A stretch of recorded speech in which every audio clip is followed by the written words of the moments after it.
In America, Goliath often crushes opportunity, sometimes arrests people unfairly, but we at least get to vote for our Goliath. In some other countries, David can't even do that. In Hong Kong, violence flaring up again as police go head-to-head with pro-democracy demonstrators. Hundreds of riot police knocked activists to the ground and dragged dozens away. We just want democracy and a fair voting of choosing our chief executive of Hong Kong. They want to vote for their leader. Where can Davids in the rest of the world get help when they want the rights that so many of us take for granted? Well, they can turn to this group. Welcome to the Atlas Network. Today there are more than 400 organizations, and that's just the beginning. We want every community to have a credible, independent think tank promoting the ideas of liberty. We operate not only in English and Spanish, but in more than a dozen languages total, in more than 80 countries. Brad Lipps is the CEO of Atlas Network. You don't run these think tanks, you just support them. That's correct. Atlas Network trains, supports, fosters collaboration among more than 400 organizations worldwide that hold up these principles of individual liberty, free enterprise. You can imagine that in some countries, in Venezuela, in China, in Afghanistan, the people that are attracted to this work are putting at risk their lives, their fortune, their sacred honor, very much like our founding fathers. And I know you have people who sometimes smuggle in the works of Milton Friedman and subversive books into these countries?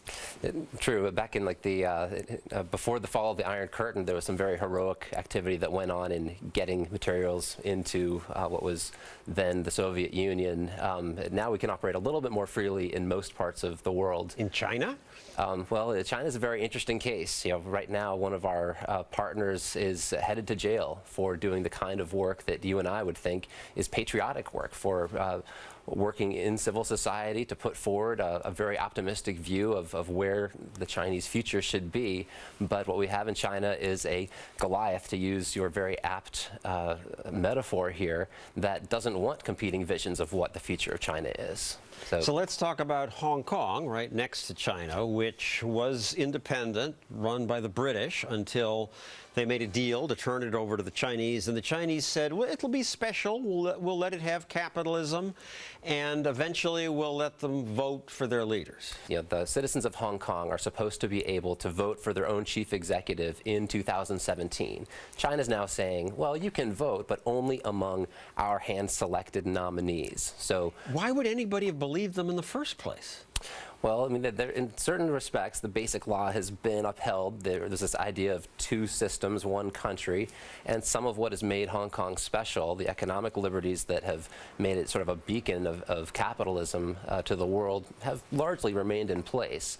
It's very exciting, I think, to see so many average citizens in Hong Kong taking to the streets, recognizing that what they've had is special, recognizing that they don't want to just be another part of communist China. And recognizing that they risk their safety and their futures by protesting. Correct, correct. And there are a few entrepreneurs who risk their freedom and fortunes to fight Goliath. One in Hong Kong is media tycoon Jimmy Lai. Here's a CNN reporter holding a copy of one of his newspapers that ran the headline, "Don't be a slave." The reporter asked Lai why he chose that headline. We want to have the freedom. We want to have the democracy that we are entitled to, and that's why we are fighting for it.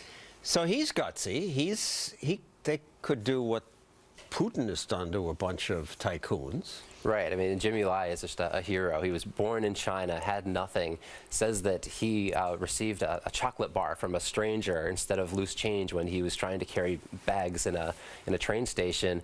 The taste of chocolate made him realize there was a better future out there than what existed in China. So he emigrated as a child to Hong Kong, worked his way up, built a company, became sort of the Rupert Murdoch of Hong Kong. And it's impressive to see him so principled in his advocacy for free markets that he's taking this very public stand now. And he also gives money to the Occupy Central movement. I hate that they use that Occupy term because the Occupy movement in America is often so stupid. Right. And libertarians have some second thoughts about putting all our eggs in this movement because it's just about voting. Right. You know, the organization that we work with in Hong Kong is called the Lion Rock Institute, and they've been very focused on economic policy, those types of reforms. They think this is sort of a distraction. Which is really what makes people prosper. And that's really what has made Hong Kong so special. There is an undercurrent to the Occupy Central movement that's also about trying to remove inequality and some of these things that can actually empower Goliath when it's misused by the government. Russia. Certainly, Putin is the Goliath of our time. Right. Well, when you talk to our friends in Ukraine, they certainly see Vladimir Putin as the external Goliath that threatens them. You know, he seized the Crimea and now is really invested in trying to foment conflict, trying to create instability so that the Ukraine will fail. You know, he's kind of like a child that sees a toy he can't have and wants to see it destroyed rather than have it enjoyed by someone else.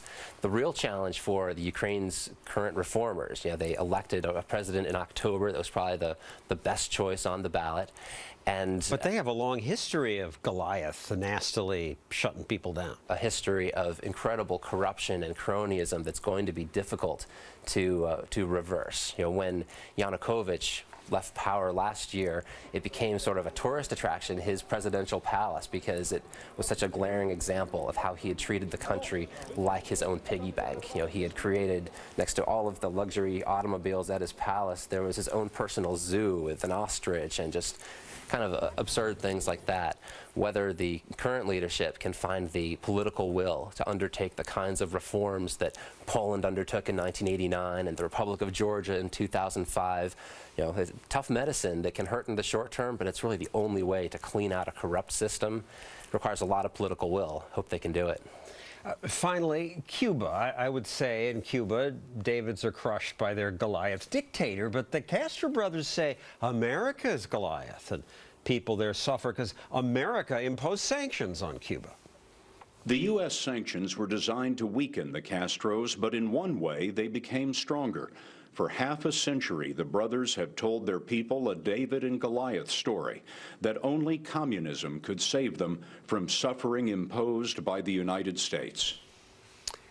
That was a slick PR campaign, and they talk about how can we prosper, we have this embargo, but there's no embargo around Cuba. They can buy stuff from Spanish-speaking countries nearby. Yeah, I just don't believe that anybody believes that. Nobody in Cuba, maybe some tenured professors at Brown or something, but I don't think anyone really thinks that communism left unfettered from the United States would have made Cuba prosperous. So with this Goliath is so nasty, you don't even have any libertarian think tanks in Cuba. No, I mean, I look forward to the day when it'll be safe for an organization to openly criticize government policy in Cuba. We're not there yet. Thank you, Brad Lips of the Atlas Network. 400 think tanks in 80 countries fighting for liberty. Coming up, how we libertarians are a lot like David.